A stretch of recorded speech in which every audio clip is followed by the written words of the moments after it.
Makanya ulama hadis itu mengatakan, siapa yang puasa pada hari Senin, maka dia puasa sunnah hari kelahiran Nabi.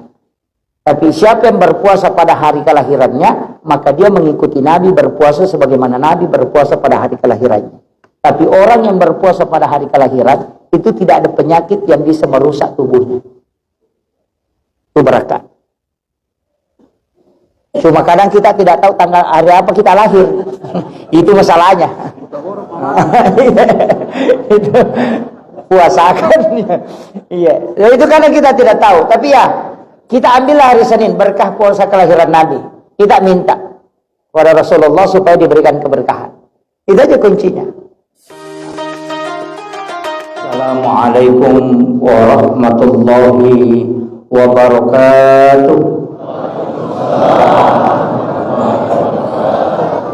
Maulaya salli wa sallim daiman abada ala habibika khairil halqi kullihim huwal habibul ladzi turja syafa'atuhu likulli khawlin minal ahwalil muqtahimi ya Rabbi bil Mustafa balligh maqasidana waghfir lana ma madha ya wasi'al karami ya Rabbi bil Mustafa balligh maqasidana waghfir lana ma madha ya wasi'al karami ila khadratin nabil Mustafa sallallahu alaihi wasallam.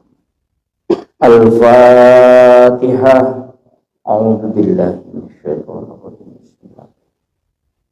Alhamdulillah rabbil alamin. Arrahmanir rahim. Iyyaka na'budu wa iyyaka nasta'in. Ihdinas siratal mustaqim. Siratal ladzina an'amta 'alaihim. Amin. Allahumma nawwir qulubana wa quluba jami'i man khadara fi majlisina hadza binuril ma'rifah wa ilmil mukashafah wal basirah wal iman wal islam ya fattahu ya alim iftah qulubana wa qulubahum futuhal arifin rabbana iftah bainana wa baina qaumina bil haqqi wa anta khairul fatihin. Amin amin ya rabbal alamin. Hadratul muhtaramin wal muhtaramat ikhwanu fillah. Alhamdulillah rabbil alamin wassalatu wassalamu ala asyrafil anbiya'i wal mursalin sayyidina wa maulana wa habibina wa syafi'ina wa ala alihi wa ashabihi wa sahabatihi ajma'in amma ba'du. Allahumma salli ala sayyidina Muhammadin tibbil qulubi wa dawaiha wa afiyatil abdani wa shifaiha wa nuril absari wa diyaiha wa ala alihi wa sahbihi wa sallim.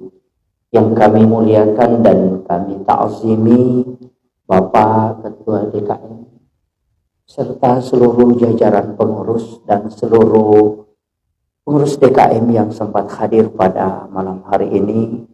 Yang kami muliakan dan kami ta'zimi para pejabat-pejabat pemerintah, baik dari RT RW yang sempat hadir, para tamu undangan, para alim ulama, tokoh masyarakat, anak-anakku, para penghafal Al-Quran, para azatis dan azatizah, ibu-ibu majelis taklim, wabil khusus orang tua kita, doa. Semoga Allah Subhanahu wa ta'ala memberikan keberkahan untuk beliau. Manusia ini Bapak Ibu sekalian itu dikenang bukan karena harta, tapi manusia itu dikenang karena jasa. Orang yang mengumpul harta itu beda dengan orang yang mengumpul jasa. Dan orang akan masuk surga itu karena jasa, bukan karena harta.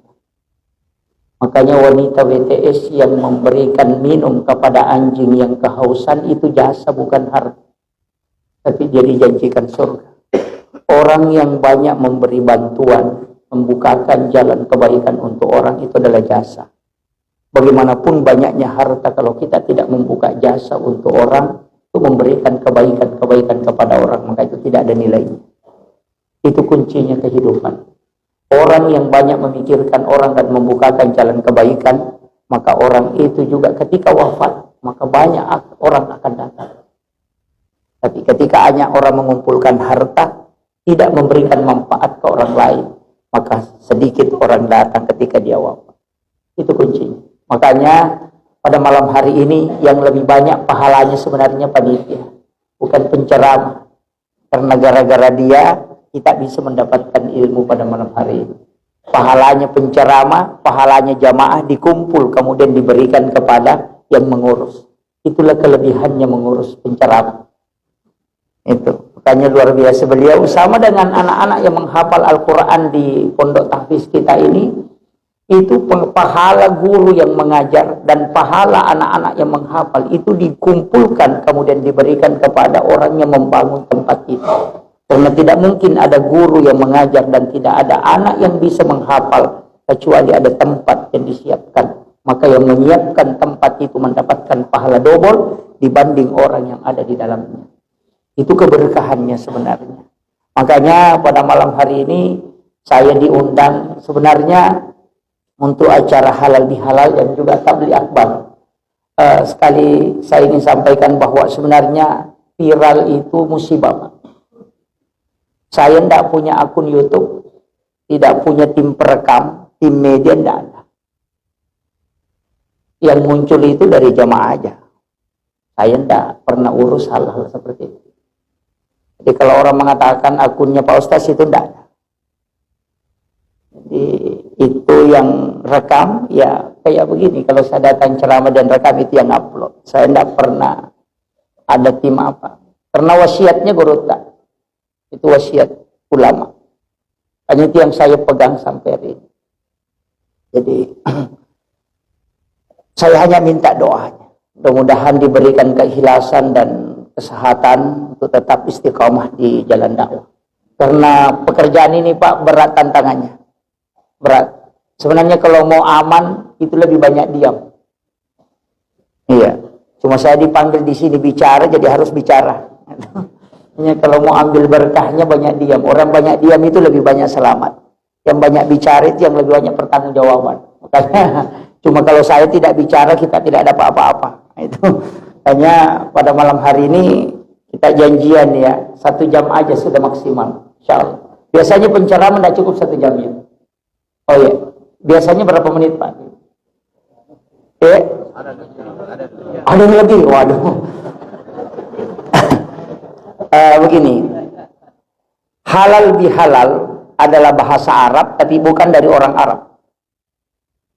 Karena istilah halal bihalal itu sebenarnya Soekarno yang minta kepada Ki Wahab Hasbullah.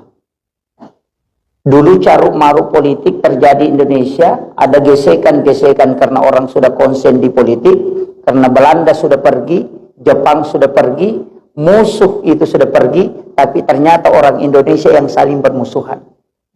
Sehingga Soekarno meminta bagaimana apa yang harus kita lakukan. Ki Wahab Hasbullah menawarkan kita harus melakukan silaturahmi nasional. Silaturahmi nasional, Pak Soekarno mengatakan itu bahasa itu terlalu sepele dan sudah ada istilah itu. Carikan saya istilah yang belum ada sebelumnya. Nah, maka diberikanlah istilah halal bihalal. Makanya orang Arab juga bingung itu kalau dikasih tahu halal bihalal. Iya. Di Indonesia memang ini unik Pak.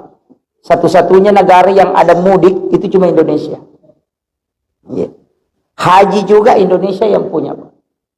As-Sudais itu tinggal di Makkah, haji setiap tahun tidak pernah dipanggil Haji As-Sudais.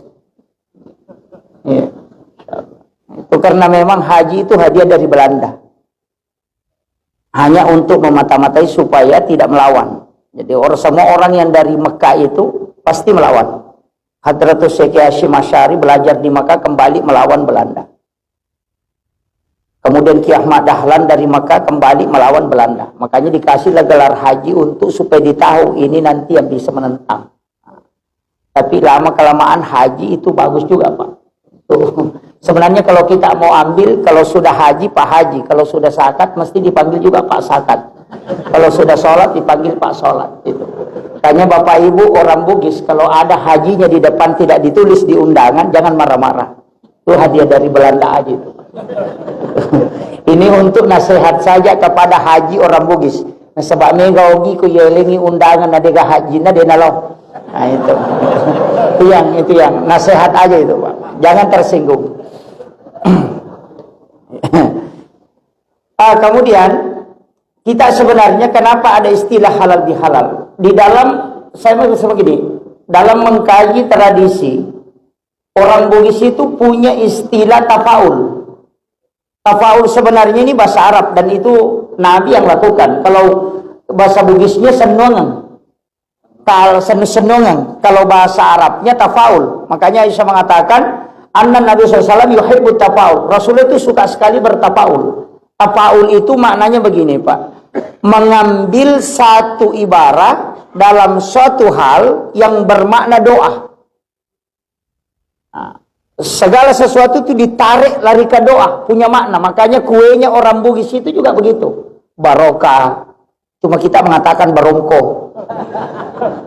Suwallah, kita sholawat kita mengatakan suwallah. Al-katiri min din makadaki katiri mandi. Al-katiri sholah makadaki katiri salah. Iya, itu kan rumahnya saja itu 55. Kenapa 55? Karena itu 5 waktu sholat. Kenapa anak tangga tidak sama jumlahnya, itu ganjil 13, 11. Itu karena Allah ganjil dan menyukai yang ganjil. Sudut-sudut rumah itu kan yang atap itu timpa lajana kan 3 lapis, 3 susun. Mulai dari yang paling kecil, tengah, kemudian sedang. Itu sebenarnya Islam, iman, dan ihsan. Itu makna-makna semua, Pak. Jadi dia itu istilahnya senong. Makanya angka-angka juga masuk. Makanya orang Bugis juga kalau ada angka-angka itu biasa dia pakai angka 7. Iya, 7. Makanya dulu kalau ada uangnya 77 4 kali, langsung mengatakan Indo dinanya. Langsung dia lipat baru simpan di tasnya, mengatakan selama masih ada uangku ini saya tidak pernah kehabisan uang. Ya memang karena uangnya ada di situ. Tapi kalau kita mau kaji dalam ilmu hikmah, ini bukan dalam ilmu itu kan begitu, Pak. Ada ilmu hadis, ada masuk dalam kajian hadis, ada masuk kajian fikih, ada masuk kajian hikmah, ada masuk kajian tasawuf. Itu harus dipisahkan. Tidak boleh digabung. Ulama fikih itu disebut fuqaha. Ulama tauhid itu disebut murabbi. Kalau ulama tasawuf disebut mursyid. Itu beda. Kalau ulama fikih fuqaha, kajiannya itu tentang hukum sah atau tidak. Dalam kajian tauhid itu akidah. Dalam kajian tasawuf itu akhlak. Makanya kalau orang bicara tasawuf itu tidak bicara hukum, dia bicara adab. Tasawuf itu standarnya tinggi. Kalau fikih itu standarnya rendah. Kenapa? Karena dia pakai kaidah makruh, haram, mubah, sunnah, wajib, haram. Kan begitu aja. Makanya kalau dalam fikih itu kalau makruh itu sudah tidak masalah karena hanya kebalikan sunnah. Masuk ke masjid mendahulukan kaki kanan ya sunnah. Tapi kalau kaki kiri ya makruh. Makan menggunakan tangan kiri ya makruh karena sunnahnya tangan kanan. Bukan bid'ah. Cuma ada sekarang selain sunnah bid'ah. Itu jadi masalah. Kalau dia katakan bid'ah kan ujungnya pasti neraka. Kalau dia mengatakan makruh itu tidak masalah. Makanya saya biasa kasih kesimpulan, bid'ah inilah yang membuat kita bermusuhan.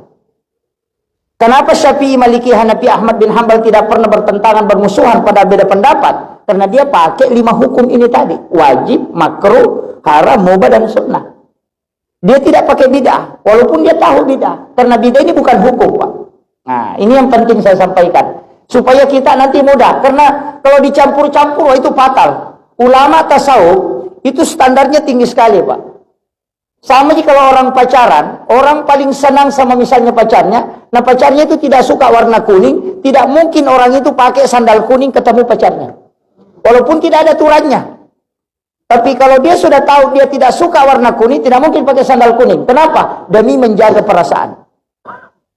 Orang yang bertasawuf, begitu di hadapan Allah. Jika ada pakaiannya malu dia pakai ketemu Pak Bupati, mestinya dia lebih malu pakai untuk sholat. Kalau kita tidak agak biasa tuh, daster yang kita pakai mencuci setiap hari, jadi pakai sholat. Padahal kalau mau ke pesta luar biasa pakaiannya. Ah, ini yang nanti kita kalau kaji, tapi itu kan kaitannya dengan tasawuf. Kalau ulama sufi itu pantang untuk singgah di WC masjid buang air kecil, tidak mau dia. Lebih di Pertamina itu. Kenapa di WC masjid? Orang yang singgah di WC masjid buang air kecil itu makruh hukumnya. Kalau dalam fikih, tapi kalau Syafi'i itu menyelamatkan kita. Dia bilang, kalau sudah buang air kecil, berwudu dulu, baru pergi. Supaya kau melakukan sunnah. Itu Syafi'i itu. Tapi ulama sufi tidak. Nah, itu bedanya. Makanya ulama sufi kalau singgah makan di warung, pasti dia bayar dulu, baru makan. Karena kapan dia makan dulu, baru bayar, dia katakan sama kalau kau ambil mangganya tetanggamu, nanti sudah kau makan, baru kau minta. Begitu. Jadi standar-standar itu beda, Pak. Jadi kalau kajian agama ya begitu aja. Makanya kita harus pisahkan.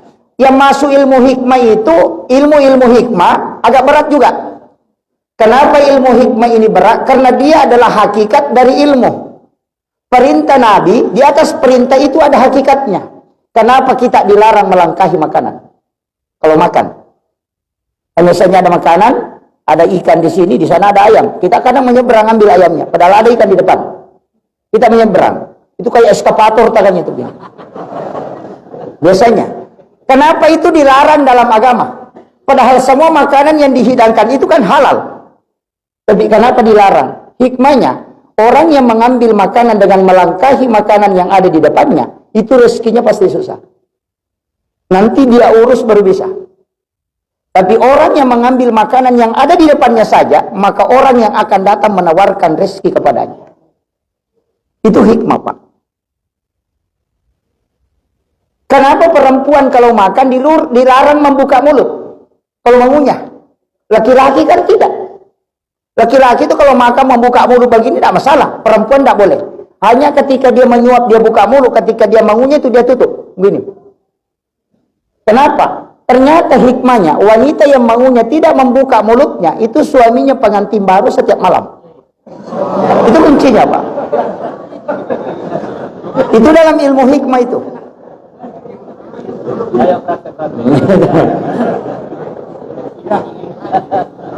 Makanya ulama kita itu dari dulu memisahkan tasawuf dikaji pada bab khusus tasawuf, fikih dikaji pada bab fikih, kemudian tauhid dikaji pada bab tauhid. Cuma sekarang ini kadang ada penceramah dia gabung. Contoh kajian tasawuf dia kasih turun ke tauhid, itu fatal. Sebenarnya mengatakan hormat kepada bendera merah putih itu musyrik karena contoh akhlak dibawa ke tauhid. Hormat ke merah putih kan itu takzim kepada pejuang negara kita yang berdarah kemudian nyawanya melayang karena memperjuangkan negara. Itu yang kita hormati, bukan benderanya. Hakikat perjuangannya itu adab kita kepada pejuang. Tapi kalau ditarik ke tauhid, musyrik itu, Pak. Karena hormat itu menyembah. Makanya ada fatwa mengatakan, ada stasi itu berfatwa bahwa sungkeman ke orang tua itu musyrik. Karena adab dibawa ke tauhid. Ini bahayanya kalau dicampur. Nah kalau kita mau pakai, Pak, nah semua biar makan obat itu musyrik juga. Kan begitu. Makanya tidak boleh dicampur. Inilah yang banyak sekarang membuat jamaah bingung. Kita saja yang belajar di pondok juga bingung. Ya, kok bisa begini? Nanti dilihat, oh ternyata dia pindahkan. Contoh yang dia pindahkan. Nah, ini yang bahaya. Makanya kalau kajian fikih itu kan banyak perdebatan. Apalagi sekarang, Pak, kondisi agak susah. Dulu itu masih uang-uang halal itu aman. Makanya pengurus masjid sekarang itu mulai stres. Karena kalau fikih uang haram, ketika masuk ke dalam masjid, yang tanggung jawab itu panitia masjid. Iya. Itu panitia masjid tanggung jawab. Makanya sekarang ulama itu dalam kontemporer itu kan sudah mengkaji tuh. Syafi'i, Maliki, Hanafi, Ahmad bin Hanbal, ulama kelas itu mengatakan jika itu uang haram, itu maka mutlak haram. Kalau kau terima itu 4 hukumannya. Pertama, kau sekongkol dengan haram. Yang kedua, kau tidak menolak keharaman. Yang ketiga, kau mengotori tempat suci. Yang keempat, tidak berkah ibadahnya orang gara-gara engkau. Maka kau harus bertanggung jawab pada 4 sektor ini. Itu panitia masjid Pak yang bertanggung jawab. Tapi kalau Profesor Dr. Yusuf Qaradawi yang meninggal baru-baru, dia mengatakan beda. Justru dia mengatakan kalau pemain judi bersedekah, biar kau tahu pemain judi, kau ambil sedekahnya, jangan tolak. Karena kapan kau tolak, kau bisa berdosa. Alasannya apa? Kalau pemain judi bersedekah, kau ambil uangnya, pasti dia tidak pakai lagi main judi. Nah, begitu. Kalau kau tidak ambil, dia pakai main judi, dia pakai sabu-sabu, dia pakai main perempuan, justru lebih banyak dosanya dibanding kau kalau kau ambil. Makanya kalau kau ambil kan tidak berdosa, tapi dipisahkan, jangan dicampur. Bikinkan kotak tulis, sumbangan apa botol. Kira-kira begitu. Nah, itu. Tapi apakah bisa dipakai? Ulama seperti Yusuf Qaradawi itu masih membolehkan, hanya dipakai untuk bangun WC. Jangan masukkan ke dalam masjid. Pakai bangun menara, pakai bangun pagar. Karena itu tidak ada kaitannya dengan tempat ibadah. Itu kalau, tapi ada lagi ulama yang belakangan seperti Imam Al-Jazuli, itu beda lagi dia. Dia katakan bikin saja kotak amal besar, baru simpan di dekat pintu masjid. Nanti setiap bulan dibuka diambil. Kalau tanya nanti malaikat dia kemudian dari mana, kasih tahu. Saya tidak tahu, cuma ambil di celengan. Selesai. Itu sudah aman Pak. Itu. Makanya ulama-ulama kita itu kan mencari seperti itu. Itu fikih Pak, itu fikih namanya itu. Makanya fikih itu mencari jalan keluar. Kalau tidak dapat jalan keluar, dia keluar jalan Pak. Iya. Makanya ulama-ulama kita dari dulu begitu. Fikih itu seperti Imam Malik juga itu Pak begitu. Pintar. Ketika saya baca, oh ternyata di sini ulama kita berbeda.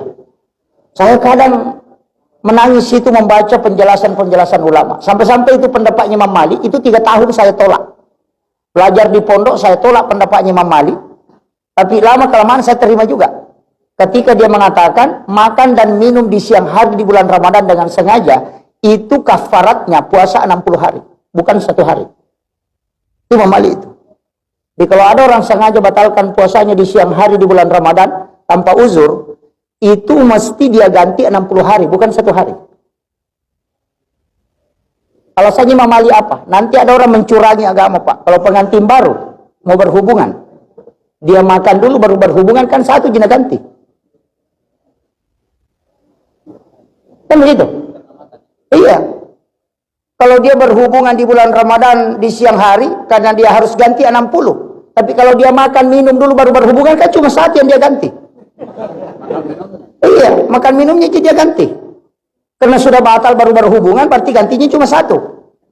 Kalau berhubungan menyebabkan batal, berarti gantinya 60 hari. Makanya dia minum dulu baru berhubungan, makanya cuma ganti 1. Imam Malik bilang, ini nanti orang akali. Makanya dia bilang, makan dengan sengaja, ganti 60. Berhenti. Makanya itu Imam Malik itu Pak. Makanya lama-lama juga kita terima pendapatnya. Makanya fikih begitu, ada alasannya. Nah, saya ingin sampaikan begini, karena ini berkaitan dengan halal biasa mengatakan tadi, itu tafaul. Kenapa dalam agama ini kalau kita kaji hikmah, itu lebih dalam Pak. Tapi bukan tasawuf. Orang mengatakan terkecoh, biasa mengatakan tasawuf. Bukan. Hikmah itu bukan tasawuf. Itu adalah ilmu yang lahir dari ilmu. Itu aja kuncinya. Makanya dia katakan ilmu hikmah. Nah, saya kasih tahu kenapa angka 7. 7 hari kelahiran kita disuruh akikah. Kalau tidak sempat tambah 7 hari. Kalau tidak sempat lagi tambah 7 hari. Kenapa 7? Kemudian berikutnya 7 tahun umurnya suruh sholat. Kenapa 7 lagi? Kenapa bukan 5? Kalau 10 tahun pukul, kalau tidak sholat kan menghadapi 14 tahun. Tambah 7 hari berarti 27 tahun, berarti 21 tahun. 21 sampai 28 itu disuruh menikah. Kalau ada orang tidak menikah 21 sampai 28, nanti 35 baru mau menikah. Nah, iya. Makanya kalau ada orang lambat menikah, lewat 23, sudah lewat 28 tidak menikah, nanti hilang itu keinginannya menikah. Nanti umur 35 lagi baru muncul. 35 baru langsung 38. 38 nanti lompat ke 40. Makanya di umur 40 itu baru mau kembali. Makanya orang yang sudah menikah itu biasa mau menikah juga di situ. Makanya rata-rata selingkuh itu 38 sampai 43. Nah, di situ. Ayo. Ini nih yang anukan. Itu hitungan. Dan kenapa angka 7 ini Pak? Kalau kita kaji, tawaf itu kan 7 putaran, sa'i juga 7 putaran, lagi 7 lapis, tanah 7 susun. Suratul Fatihah itu 7 ayat. Anggota sujud itu kan ada 7, dua lutut, 2 kaki, 2 tangan, 1 kepala. Rakaat sholat itu kan 17 juga, di dalamnya ada angka 7. Itu kan kalau angka 7, makanya ada maknanya itu Pak. Orang 7 tahun itu masuk sekolah SD, 7 tahun kemudian masuk SMP, 7 tahun kemudian masuk perguruan tinggi. Kalau ada orang 38 umurnya sampai 42 tidak berhasil, berarti dia tidak akan kaya sampai mati. Tapi kalau dia sukses di bawah 38, berarti orang itu bisa menanjak. Jadi lihat saja, kalau ada orang kaya di bawah 42, berarti dia bisa kaya ke atas. Tapi kalau dia tidak kaya, begitu-begitu saja. Makanya makanya itu mata tayo ko sompa ko na patapulo nito ngumuro ng hindi mo pamade cirewa banan lo kampung. Letepen rumah itu kan anunya. Itu. Iya. Itu hitung-hitungan, dan itu ada memang istilahnya kalau dalam agama ini dikaji para ulama, dan itu ilmu hikmah Pak. Banyak sekali. Saya sering temukan itu penjelasan-penjelasan ulama kita. Banyak. Tapi itu susah Pak, karena itu tidak masuk dalam kaidah ilmu terbuka. Itu hanya ulama-ulama kasyaf yang tahu. Kemudian, ini halal bihalal sebenarnya, kita ingin saling menghalalkan. Makanya orang Bugis tadi itu, saya mengatakan orang Bugis itu ada tradisinya. Kalau jabat tangan, kadang tangannya dia bawa ke kepala. Terus begini. Bida juga itu Pak. Dibawa ke dada, tidak ada hadis itu. Yang ada itu mengeratkan ketika jabat tangan. Sampai Nabi itu kuat sekali genggamannya. Kalau kita pelan saja baru bawa ke kepala. Sebenarnya itu makna saja itu. Saya maafkan kau, tapi kalau dia bawa ke kepalanya, karena pura itu ready cocok na taruh kere-kere minta ko. Pada pangino. Iya. Artinya kepala aku ini pernah mendidih saking jengkelnya, tapi saya sudah maafkan. Makanya didobel di situ halal bihalal. Artinya ketika jabat tangan saling menghalalkan, tapi hati juga harus terbuka memaafkan. Karena banyak orang open house tapi tidak open. Inilah yang sebenarnya inti dari halal bihalal. Kemudian begini, sebenarnya dalam tasawuf itu Pak, kalau kita ngaji tasawuf ada hal unik itu. Karena tasawuf itu tidak pernah melihat akibat. Yang dia lihat itu asbab. Makanya tasawuf itu selalu lari ke dalam, bukan lari keluar. Makanya di bab tasawuf itu Pak tidak ada bab kikir. Bapak ngaji tasawuf 40 tahun itu tidak temukan bab kikir. Yang ada itu bab tamak. Karena sebenarnya tidak ada orang kikir, yang ada orang tamak. Jadi dia itu sih kalau tahu kan nagaga tahu maseke, tahu magala ni milaw mega. Oh gitu. Iya. Iya. Akan maseke yano, dia na maseke ikut magala milaw. Oh gitu. Nah, makanya di dalam Al-Quran itu rezeki itu dicukupkan dan dilebihkan. Allah mencukupkan rezeki hambanya dan melebihkan. Jadi tidak ada orang kurang rezekinya itu Pak. Makanya satu orang itu bisa rezekinya dimakan 3 orang. Makanya kalau kita sudah menikah melahirkan anak, anak itu kan tidak kerja, tapi masih bisa kita kasih makan. Makanya 2 orang itu bisa dimakan rezekinya untuk 6 orang. Makanya rezeki itu cukup dan lebih. Jadi memang tidak ada bab kikir Pak. Sama jika kadang-kadang kita akan ada orang naik ke tanah suci, kemudian tawaf, sudah itu posting foto dia upload di FB. Nah pertama ke Facebook, alhamdulillah selesai tawaf. Langsung na komen di bawah, melo yacang.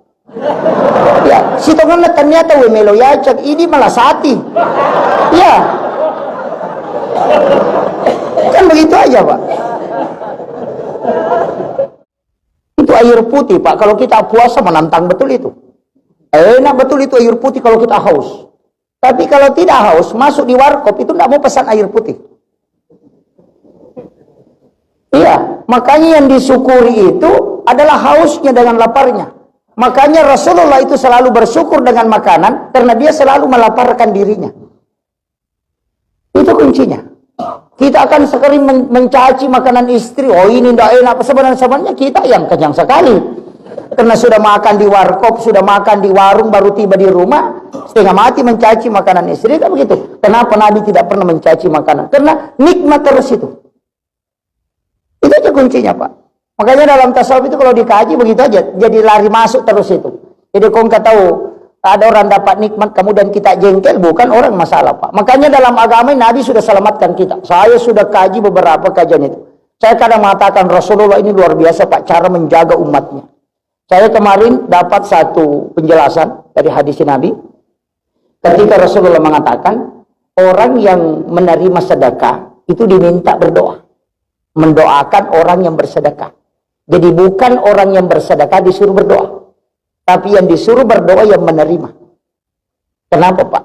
Kalau orang yang memberi sedekah itu bisa riya, tapi orang yang menerima sedekah itu tidak mungkin riya. Makanya pasti doanya mustajabah. Nabi selamatkan itu. Jadi kalau kau bersedekah dengan riya, tapi didoakan oleh orang ikhlas, maka sedekahmu akan diterima. Karena doanya orang ikhlas. Coba, itu kuncinya, Pak. Itu caranya Rasulullah. Nabi sudah minta memang, ya Allah, panggil umatku kepadamu. Jangan kau biarkan dia jauh. Kalau kau memanggilnya dalam keadaan senang, dia tidak datang, panggil dia dalam keadaan susah. Itu Nabi minta, Pak. Makanya kalau kita diberi nikmat, syukuri. Senang dengan keluarga, kasih sayang istri bagus, kasih sayang suami bagus, usahakan banyak sujud. Kenapa? Nanti dipanggil dalam keadaan susah. Makanya kalau ada orang suaminya baik-baik sama dia, kemudian dia tidak sholat, cuma nonton sinetron, atau 5 kali ngami pakelo, nanti suaminya akan selingkuh. Kenapa? Karena nanti dia datang kalau selingkuh suaminya. Datang kepada Allah. Kadang-kala perempuan, Pak, nanti bangun tahajud kalau suaminya selingkuh. Sikirnya lagi kencang-kencang, subhanallah, subhanallah. Kenapa? Suaminya selingkuh. Iya. Jadi seakan-akan begitu. Maka dia Nabi tak, iya kotoli menyamangi toli nadeta lo oli susai. Ketika sehat dia tidak sujud, datangkan penyakit supaya dia bisa sujud. Jadi itu bukan musibah, Pak. Itu nikmat dalam bentuk menyusahkan. Makanya di dalam konsep umat Islam, umatnya Nabi, tidak ada lagi azab. Dan itu hadis. Nabi minta, jangan kau azab umatku sebagaimana umat-umat terdahulu. Jadi orang mengatakan di Palu itu Pak azab, Rasul mengatakan tidak. Palu itu rahmat Allah. Kenapa? Yang meninggal di Palu itu cuma 2. Tenggelam dan tertimpa bangunan. 2 orang ini semua mati syahid. Orang yang mati tertimpa bangunan mati syahid, orang yang mati tenggelam mati syahid. Begitu caranya Allah men-setting umatnya Nabi supaya bisa selamat. Cuma kita yang di Makassar bilang, kena azab di sana. Kan begitu. Ini kalau kita kaji dalam hakikatnya. Kemudian, sebenarnya bulan ini kan masih bulan Syawal. Mungkin sudah banyak yang selesai puasa Syawalnya. Masih ada yang belum, alhamdulillah. Tapi kalau ibu-ibu ini biasakan puasa qadanya masih banyak. Walaupun nanti Syahati As-Sakar itu mengatakan, Mufti Mesir, kalau kita sudah berpuasa 6 hari di bulan Syawal, itu sudah terhitung puasa Syawal. Walaupun puasa qada. Jadi kan hanya mengatakan berpuasa 6 hari di bulan Syawal. Jadi kalau kau puasa qada 6 hari itu sudah masuk puasa Syawal juga. Karena sunnah bisa digandeng dengan fardu. Niatnya. Sunnah dengan sunnah boleh, sunnah dengan fardu boleh. Yang tidak boleh itu fardu dengan fardu. Puasa qada dengan puasa nasar disatukan itu tidak boleh. Kalau sunnah puasa Senin Kamis diniatkan juga puasa Syawal itu boleh. Nah, walaupun nanti puasa Senin Kamis ini banyak juga orang yang keliru, Pak. Sama dengan puasa Syawal, mengatakan berpuasa 6 hari di bulan Syawal sama dengan berpuasa 1 tahun penuh. Itu orang baru bangun itu. Sebenarnya itu puasa di bulan Ramadan full, kemudian ditambah 6 hari. Kenapa? Karena itu tadi ayat yang dibaca Pak Imam, man ja'a bil hasanati falahu asyru amsalihha. Setiap satu kebaikan itu dikali 10. Makanya 30 di bulan Ramadan itu dikali 10 berarti 300. 6 hari di bulan Syawal dikali 10 berarti 60. 360. Nah dalam 1 tahun itu kan 360 hari. Makanya katanya berpuasa 1 tahun penuh. Ada orang macam-macam Pak, tidak puasa Ramadan, puasa Syawal. Baru dia bilang 1 tahun. Wah itu orang baru bangun itu. Parah itu. Nah, itu. Makanya ulama kita itu kan biasa menjelaskan. Sama dulu, saya kan pakai puasa Senin Kamis. Hari Kamis itu kan kenapa kita puasa? Nabi kan ditanya kenapa puasa. Rasulullah mengatakan karena ya pahala di store. Hari Kamis itu kan di store pahala. Malaikat itu Pak melapor setiap hari Kamis. Makanya kalau kita berdoa hari Jumat itu tidak dilapor, hanya ditulis. Hari Sabtu ditulis. Itu malaikat akan menulis 1 minggu itu, baru dia lapor hari Kamis. Makanya kalau Bapak mau berdoa hari Senin, hari Selasa, hari Rabu, itu nanti Kamis baru dilapor. Sama aja pejabat, kita masukkan proposal di kantor kecamatan, nanti misalnya tanggal sekian baru dia bawa ke kantor gubernur. Jadi jangan langsung tunggu bilang harus cair, kan belum dilapor. Malaikat juga begitu. Makanya kalau hari Senin minta sepeda, Selasa minta motor, malaikat juga pusing Pak. Ini saya belum lapor sudah berubah. Begitu aja. Kan itu aja kuncinya. Pakai logika sederhana aja Pak. Makanya Imamul Ghazali mengatakan ijabu 42 yauman mania. Kalau doanya mau diterima 40 hari jangan ganti doa. Minta terus. Sama juga kalau kita ada anak kita tuh hari Senin, mak belikan kak sepeda. Hari Selasa, mak belikan kak motor-motor. Besoknya lagi, mak belikan kak baju baru. Pasti kita belikan es krim supaya dia diam. Padahal dia tidak minta es krim, tapi kita tahu kalau dikasih es krim langsung diam ini. Tapi kalau ada anak, mak belikan kak sepeda. Pulang kita dari kantor, mak ada belikan sepeda aku. Mungkin ke kantor, mak ingat belikan kak sepeda. 1 minggu saja anak kita selalu mengatakan, mak belikan kak sepeda. Kalau kita punya uang pasti kita belikan. Karena kita yakin dia betul-betul mau. Itulah makna wa isa salaka ibadi anni fa inni qarib ujibu da'watana iza da'an. Karena berdoa itu penting Pak, kita tahu juga konsepnya. Kan banyak orang Pak, hari Senin minta sepeda, Selasa minta motor, hari Rabu minta pangkat. Malaikat bilang, belum pilih lapor. Makanya nanti kalau pada minta, enggak tahu apa banyak sekali, enggak usah kasih dulu. Itu kan jadi masalah. Ini kuncinya. Makanya kenapa ada sholat? Ini penting. Ini yang kaitannya. Kenapa ada sholat Pak? Sholat itu kan isinya doa toh. Makanya sholat ini kan bukan tujuan. Sholat itu bukan tujuan. Kalau orang mengatakan sholat itu tujuan, oh keliru betul itu. Sholat itu cuma alat. Sama dengan kalau kita mau ke Jakarta, bisa naik mobil. Tapi mungkin 1 bulan baru sampai. Kalau mau cepat, naik kapal. 3 hari. Tapi ada lebih cepat, naik pesawat. Tapi kalau mau lebih cepat, menelpon saja. Langsung tuh. Sholat inilah menelpon. Makanya sholat itu yang ditulis oleh malaikat, itu sholatnya Pak. Sholat itu, kan begini. Ini yang dulu saya harus jelaskan supaya kita paham betul. Sholat ini, apa bedanya sholat sunatatul masjid dengan sholat sunat taubat? Niatnya aja toh. Rukuknya sama, rakaatnya sama, bacaannya sama, tahiyatnya sama. Cuma niatnya yang menyebabkan dia berbeda. Makanya sholat itu alat. Orang kalau mau jalan, mau berdoa, hari Senin dia mau jalan, hari Rabu kembali. Nah Kamis baru dilapor. Berarti kalau dia jalan hari Senin berdoa saja dia tidak sholat, malaikat belum lapor. Nah kita mau melakukan perjalanan, makanya laksanakan sholat sunnah musafir. Karena sholat tidak pakai perantara, dia langsung tembus. Tidak menunggu hari Kamis. Dari situlah sehingga setiap masalah yang dihadapi ada di sholat. Ada namanya sholat sunnah hajat, ada namanya sholat sunnah taubat. Kenapa ada sholat sunnah taubat? Nah ada doa taubat. Nah kalau doa taubat, nah belum dilapor malaikat, nah kau meninggal, bagaimana? Makanya sholat sunnah taubat memang kok supaya dilapor cepat. Ini kuncinya. Makanya ada namanya sholat istihara, bingung istihara namanya. Kalau punya hajat ya sholat sunnah hajat. Kalau mau jalan, ya sholat sunnah musafir. Kan begitu aja. Karena kalau kau mau jalan hari Senin, pulang hari Kamis, hari Rabu, hari Senin berangkat, pulang hari Rabu, nah belum dilapor itu. Karena Kamis baru dilapor. Nah bila manin, bila sudah pulang nih. Begitu.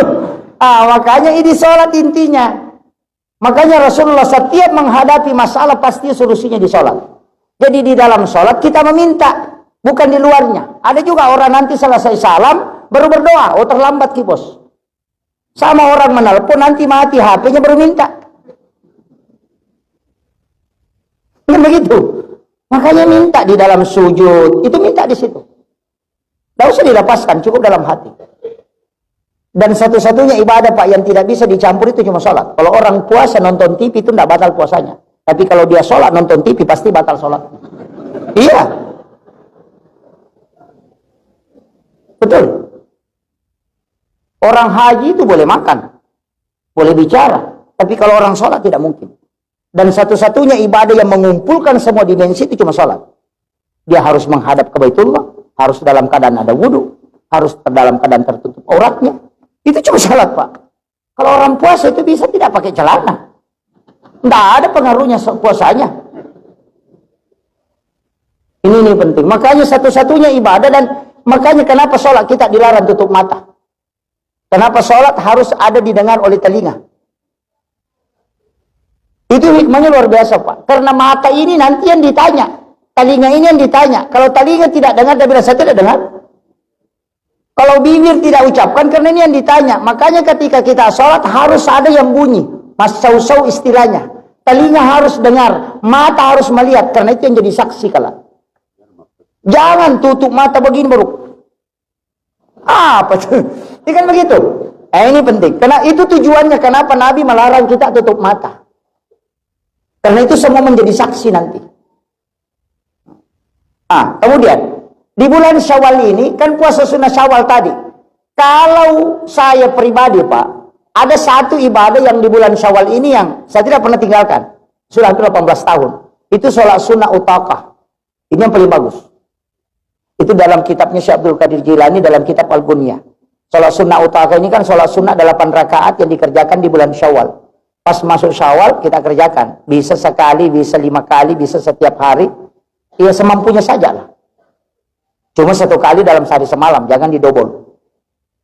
Jadi kalau dikerjakan di siang hari, bisa di waktu duha, sekaligus niatkan duha. Jadi kan sholat sunat itu bisa diniatkan 2 Pak. Sholat sunat tahiyatul masjid, sekaligus sholat sunat wudhu itu kan bisa. Jadi kita masuk ke masjid, niatkan sholat sunat tahiyatul masjid, sekaligus sholat sunat wudhu. Itu bisa. Sholat sunat utaka bisa diniatkan dengan sholat sunat duha. Itu sholat sunat utaka Pak. Saya belum pernah menemukan hadis Nabi. Nabi bersumpah 5 kali. Dalam satu hadis, kecuali di utaka. Demi Allah yang jiwaku berada di tangannya, kata Nabi. Siapa yang mengerjakan sholat sunnah utaka dan punya penyakit, maka pasti ada yang akan menyembuhkan. Itu Nabi bersumpah. Kalau bapak punya penyakit, dokter tidak tahu penyakit apa, laksanakan sholat sunnah utaka. Pasti ada yang datang mengobati. Makanya dalam kisahnya berbuku Dama itu, penulis kitab Al-Mughni itu mengobati anak muda yang di Mesir yang kena kanker mata kalau kita sekarang, karena biji matanya sudah keluar. Dokter sudah angkat tangan, tapi dia mengerjakan sholat sunnah utaka. Imam Qudamah itu bermimpi didatangi Rasulullah, dikasih tahu ludahi matanya. Itu dalam mimpi aja diludahi. Padahal jaraknya itu kan 200 km lebih. Ditanya siapa yang mengobati mata, dia bilang Imam Qudamah. Bilang kapan datang? Dan tidak, tadi pagi diobati. Itu tidak ada orang percaya, tapi matanya sembuh betul. Ketika ditanya Imam Qudamah, apa jawabannya? Kalau dia mengatakan saya ngobati, memang betul. Tapi saya tidak datang, cuma dalam mimpi saya ludahi. Itu sholat utaka Pak. Yang kedua Rasulullah mengatakan, siapa yang mengerjakan sholat sunnah utaka, maka lidahnya akan dimudahkan dalam menyampaikan kalam-kalam hikmah. Makanya kalau ada kepala desa, ada anggota dewan tidak bisa bicara, tidak bisa bawakan sambutan, suruh kerjakan sholat sunnah utaka. Iya. Betul. Kalau ada anak-anak kita di pesantren, kita mau dia jadi penceramah, suruh kerjakan sholat sunnah utaka. Dimudahkan oleh Allah. Iya. Kemudian yang ketiga, siapa yang punya utang, kata Nabi, pasti akan dilunasi. Itu kuncinya. Dan itu Nabi bersumpah Pak. Di demi Allah yang jiwaku berada di tangannya. Itu setiap satu manfaat. Nabi bersumpah. Cuma cara kerjakan sholat ini agak lain. Karena surahnya itu surah Al-Ikhlas 15 kali setiap 1 rakaat. Jadi 2 rakaat itu 30 kali surah Al-Ikhlas. Itu tidak boleh diganti itu. Mulai rakaat pertama sampai 8 itu Al-Ikhlas semua itu. Dan itu 15 kali. Jadi rakaat pertama sesudah Fatihah 15 kali, rakaat kedua sesudah Fatihah 15 kali. Kemudian setelah salam berdiri lagi, ambil rakaat pertama 15 kali lagi sesudah Fatihah. Jadi selalu surah Al-Ikhlas. Dan setelah selesai 8 rakaat baru kita baca zikir. Subhanallah bihamdi, subhanallahil azim, baru Allahumma sholli ala sayyidina Muhammad wa ali sayyidina Muhammad. Itu masing-masing 70 kali. Itu bisa dikerjakan di waktu tahajud. Yang paling bagus itu sebenarnya dikerjakan antara maghrib dengan isya. Itu dikasih sama sholat sunat awabin. Kan di antara maghrib dengan isya itu kan ada sholat di situ. Sholat sunat awabin. Yang Rasulullah mengatakan siapa yang mengerjakan sekali sholat sunat awabin, itu sama dengan kalau dia sholat 12 tahun lamanya. Dan diampuni dosanya selama 80 tahun. Itu sholat sunat awabin, Pak. Makanya dalam Islam ini ada beberapa ibadah itu yang gampang tapi pahalanya besar. Seandainya orang mau ambil, dari situlah kenapa Nabi berdoa, umatku jangan kau panjangkan umurnya sebagaimana umat-umat terdahulu. Makanya Rasulullah katakan, likulli shay'in hasabi wa hasabi ummati baina sittina wa sab'in. Itu Nabi yang minta, Pak. Kita ini umur kita tidak sampai 300 tahun, 400 tahun. Itu karena Nabi yang minta kepada Allah, kasih pendek umurnya umatku, 60-70 saja. Hanya bapak-bapak yang sudah 70 ya siap-siap. Nah, iya, Nabi kan mengatakan likulli shay'in hasabi wa hasabi ummati baina sittina wa sab'in. Antara 60-70 tahun. Kenapa Nabi meminta supaya umurnya pendek? Tidak sama Nabi Isa. Umatnya kan ada sampai 700 tahun. Nabi katakan kalau dia berdosa terlalu lama dihisab. Bayangkan kalau dia main judi, Pak, kalau umurnya 600, itu 500 tahun main judi. Kalau 60 tahun main judi, Pak, paling tinggi 30 tahun. Karena dia nulis lagi aku nali wangiero. Ya. Makanya Nabi supaya tidak lama dihisab, tapi Nabi minta untuk pahalanya jangan kasih sama Nabi yang terdahulu. Diberikanlah ibadah-ibadah bonus. Ada Lailatul Qadar, ada sholat sunat awabin, ada puasa ayyamul bid, puasa mutajamah, puasa mutih, 14, 15, 16.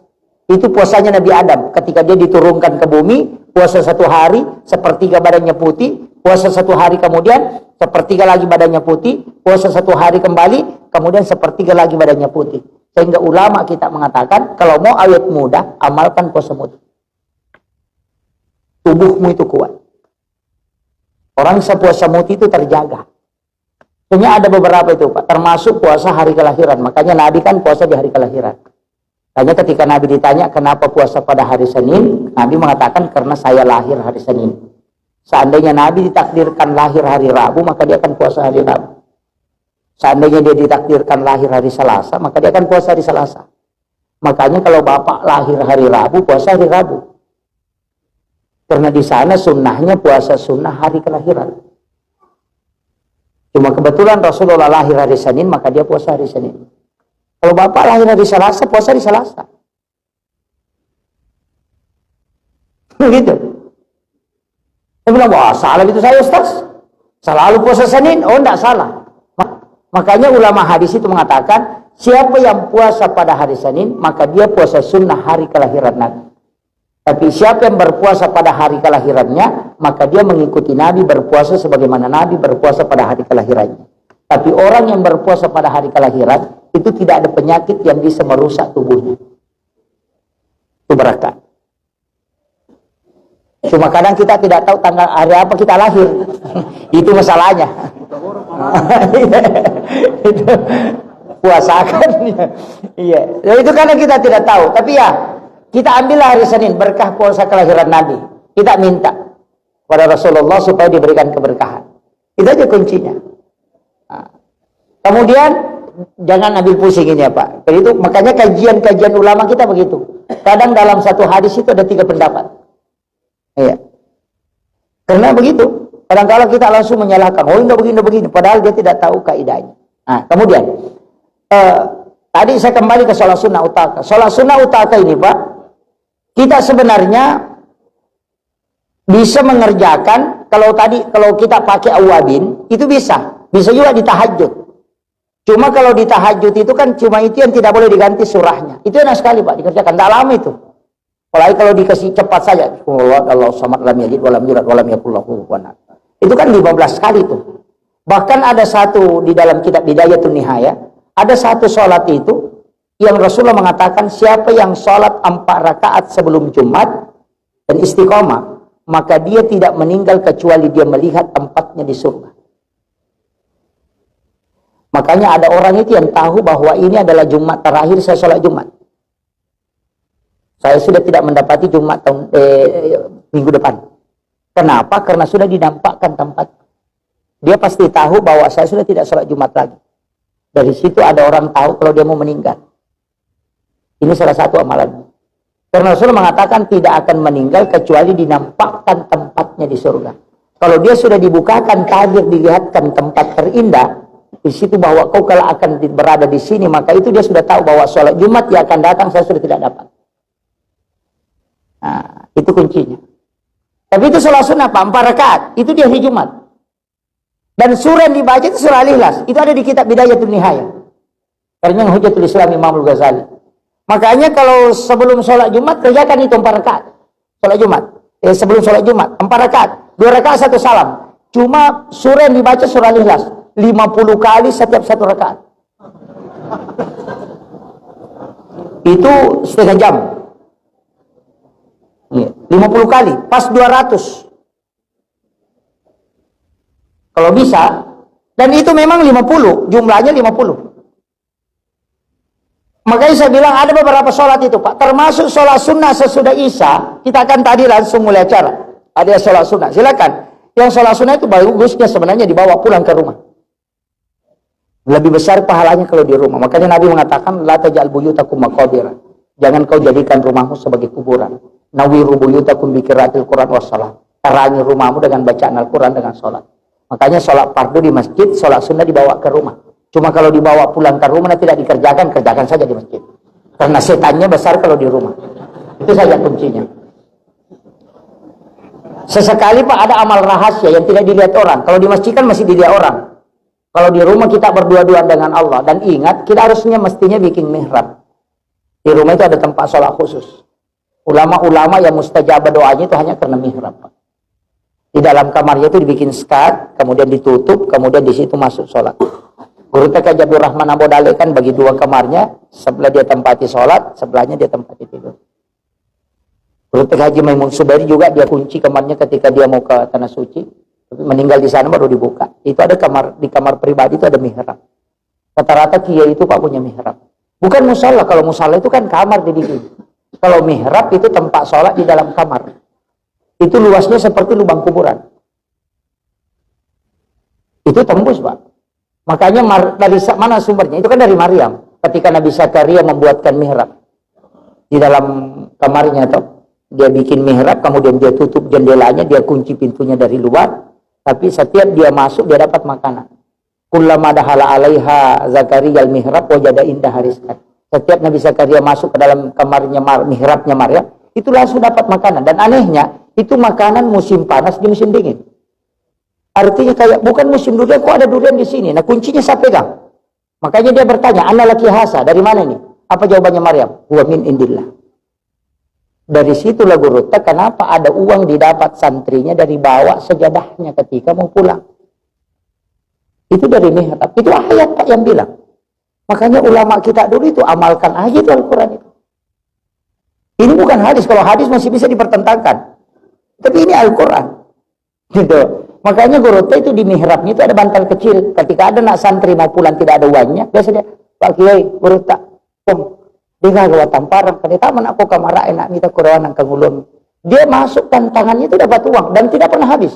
Dasar anak-anak kalau dapat uang pulang lapor ke temannya, dapat uang dari guru tak. Pergi lagi minta itu. Tapi kenapa tidak pernah habis? Dari mana? Wa min indillah. Itu karena dia membuat tempat mihrab. Ini yang orang nggak tahu Pak. Makanya tempat imam itu disebut mihrab. Bukan masjid. Makanya imam yang berdoa. Masjid ini kita luar biasa Pak. Ini sudah lengkap betul ini. Karena ada jalur khususnya. Imam itu nggak boleh sebenarnya lewat sini. Imam itu harus lewat pintu sini. Kalau ada imam dia lewat pintu imam, itu punya karamah itu Pak. Makanya imam-imam besar itu nggak pernah kita lihat-lihat di pintu umum. Nanti selesai iqamat orang baru masuk ke masjid. Kalau dia dari rumahnya itu langsung sholat sunnah di situ. Tidak keluar itu. selesai doa bersama, tidak sholat sunat dalam masjid, langsung kembali. Karena itu rumahnya nanti. Kalau ada imam 3 tahun saja dia rutinkan sholat sunat di situ, tidak sholat sunat di masjid, kecuali yang berjamaah, maka dia tidak akan meninggal kecuali dia ketemu langsung dengan Rasulullah. Itu kesyaf langsung itu. Itu yang diajarkan ulama kita. Saya pernah ngaji tasawuf imam, itu 8 bulan. Tidak khatam, makanya saya tidak mau jadi imam. Iya. Itu berat. Makanya imam lepas itu. Dan imam itu tidak boleh bicara di tempatnya.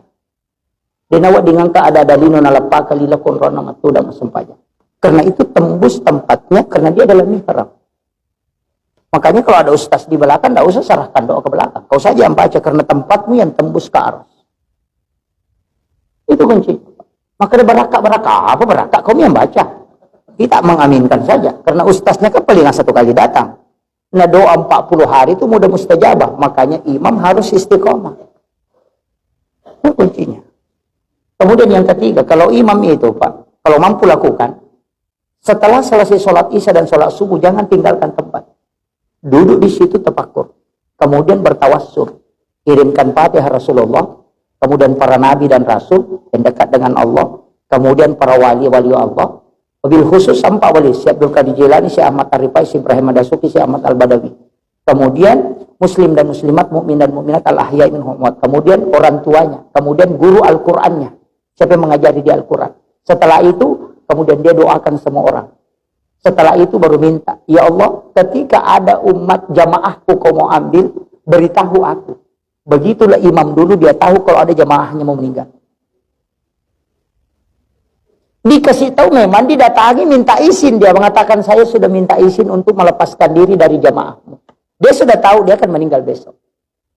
Dari situ Pak, itu ilmunya. Cuma disembunyikan orang. Tidak mau kasih tahu kita. Ulina subuh. Saya itu kasih tahu saja. Salah tuh. Kayaknya kasih tahu imam. Tapi kalau ada imam lewat di pintu besar, itu susah khusyuknya. Makanya harus lewat pintu khusus. Karena biarpun bagaimana tingginya bacaannya orang di belakang tidak akan terpengaruh. Kenapa? Karena dia punya jalur khusus. Sama di listrik Pak. Kalau menyala 1000 watt di belakang, balonnya 1000, baru pembatasnya 800, pasti laptop kalau menyala itu. Sama di imam, kalau lebih tinggi kehusyuan makmumnya, makanya dia tidak bisa lanjut bacaan. Kalau dia lewat jalur khusus, tidak terganggu. Biar bagaimana tingginya, karena bukan jalurmu kau pakai. Begitu. Itu aja kuncinya. Nah, ini. Makanya, dalam ini sudah ulama kita sudah mengajarkan itu. Kemudian, ada juga ibadah, tapi agak berat.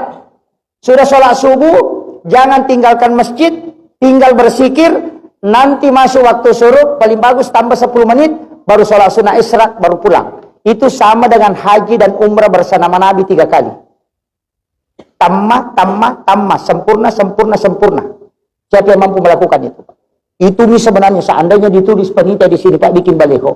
Siapa yang datang sholat subuh berjamaah, tidak pulang sampai matahari terbit, laksanakan sholat sunnah 2 rakaat. Dikasih uang 800 juta, insya Allah Pak, jam 2 subuh sudah penuh masjid. Itu sholat sunnah isyraq itu Nabi mengatakan umrah dan haji bersama aku sempurna. Nabi mengatakan tamma. Tapi susah didapat itu Pak. Dan itu hikmahnya apa?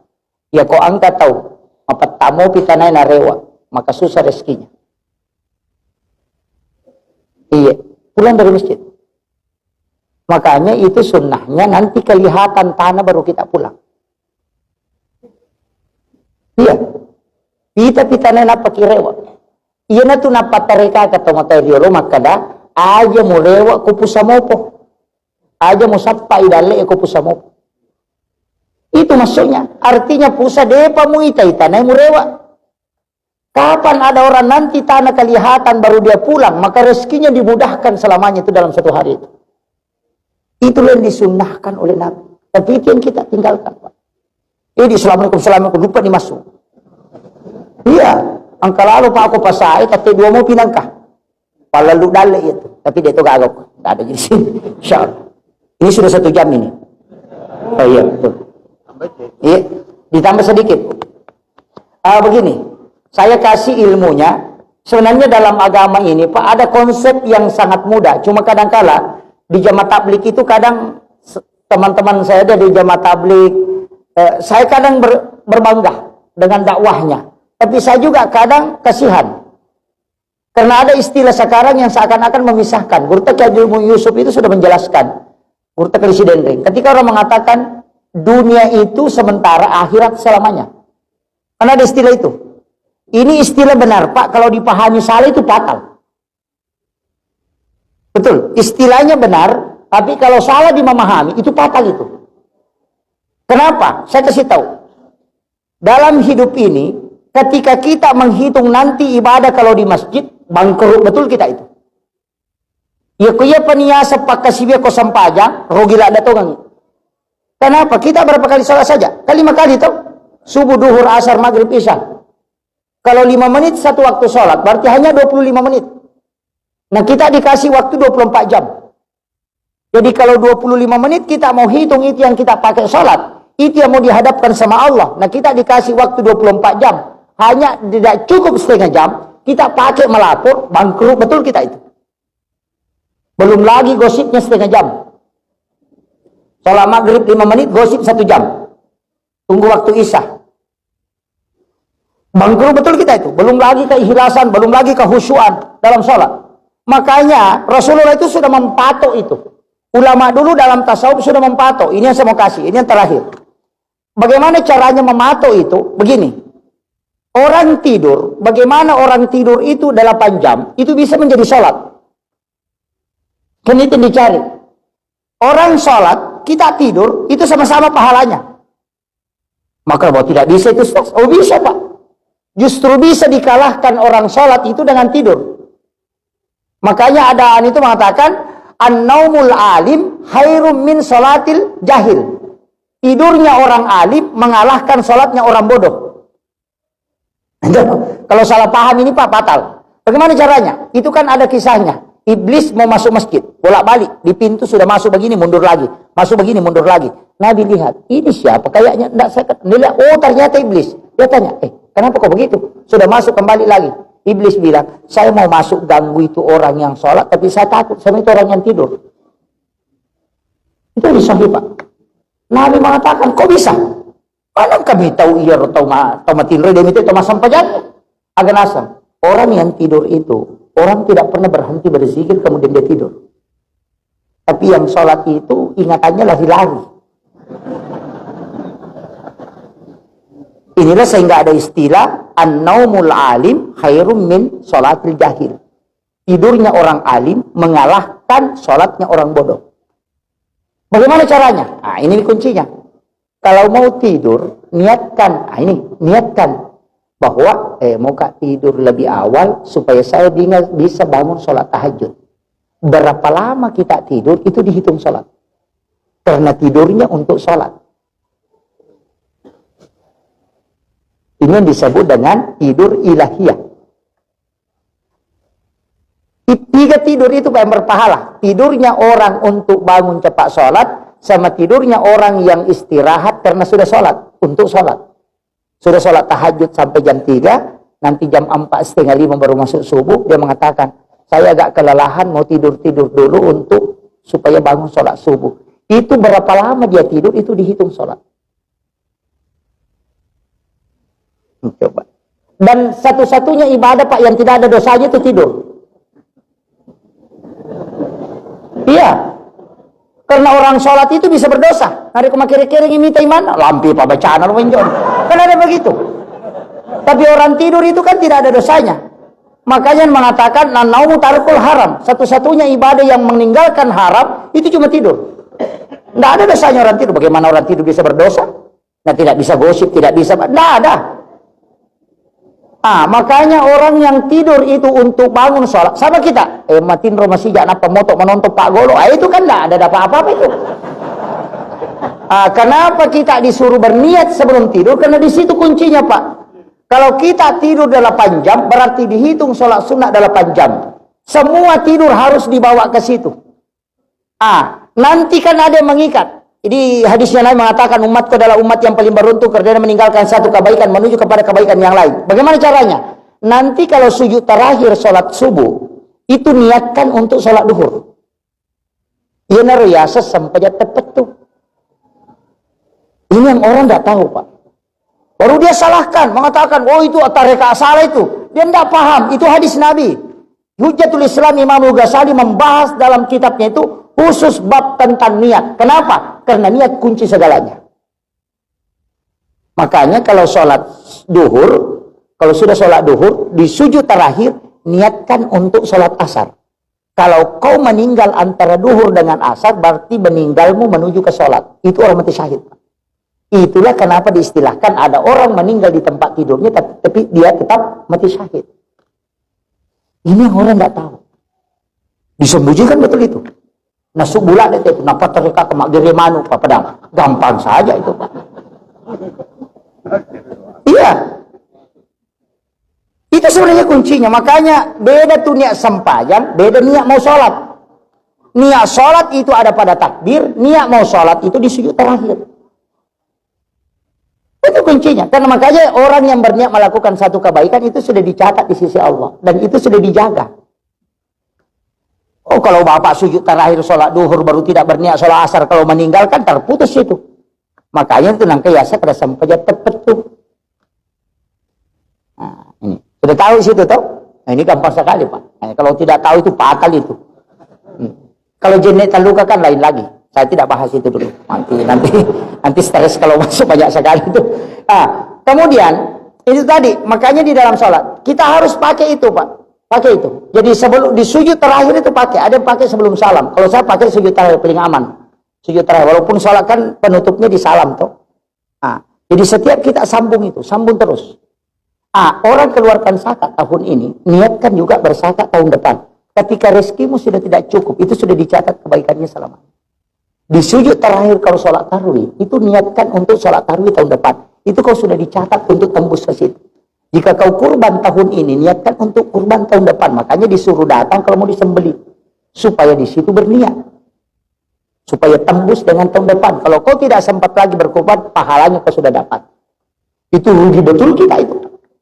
Makanya kita ini berjalan terus menuju kebaikan. Kemudian penutupnya, kalau kita ke pasar apa yang kita bilang? Kita selalu bilang, melo pasai sapa dale. Itu keliru betul itu.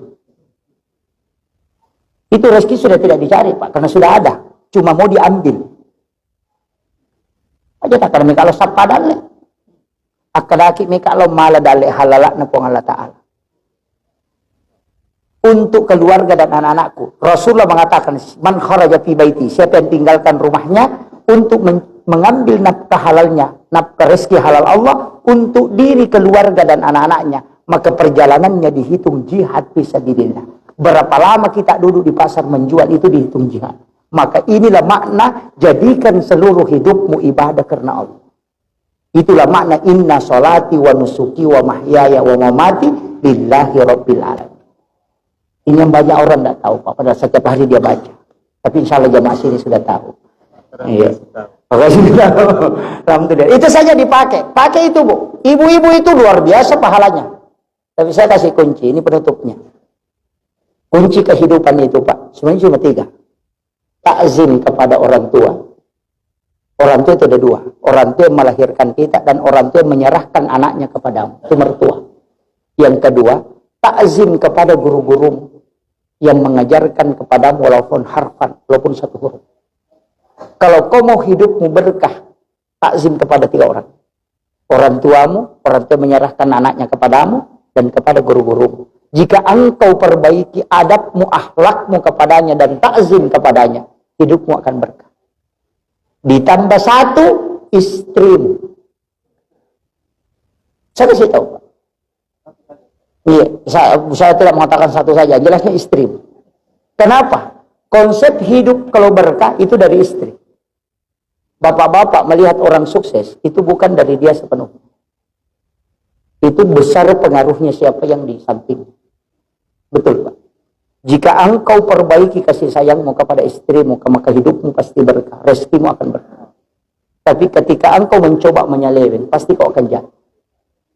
Dan disitulah awal kehancuran manusia. Kita mau tahu, Soeharto orang hebat, siapa tidak kenal. Dengan tangan besinya dia memimpin.